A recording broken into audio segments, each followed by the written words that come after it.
Bangla medium ধারাবাহিকের নতুন পর্বে দেখা যায় ভিকির বন্ধুর কথায় সন্দেহ হওয়ায় ইন্দিরার নামে মিথ্যা অপবাদ দিল সোহানা ও তার মা অনন্যা। সেই সাথে যুক্ত হলো রোশনি।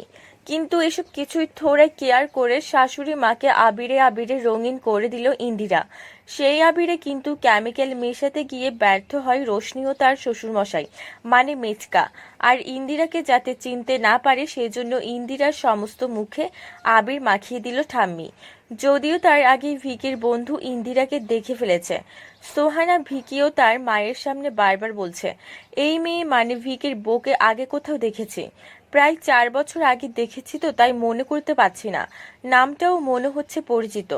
কথাটা শুনে ইন্দিরা মনে ভাবে, কিন্তু আমি তো লোকটাকে চিনতে পারছি না, কেন লোকটা এসব কথা বলল। ইন্দিরা তার উত্তর না পেলেও হোলির পরে সুহানা ও তার মা একের পর এক বাজে মন্তব্য করে যাচ্ছে ইন্দিরার বিরুদ্ধে। এমনকি সোহানা তো বলেই দিল ভিকির বন্ধুর সাথে ইন্দিরার কি সম্পর্ক ছিল সেটা তো আমরা বুঝতে পেরেছি। অথচ ইন্দিরা এমন ভাব দেখালো যেন নিজের পুরাতন বয়ফ্রেন্ডকে ইন্দিরা চিনতে পারেনি। কথাটা শুনে প্রচন্ড ক্ষেপে যায় ইন্দিরা।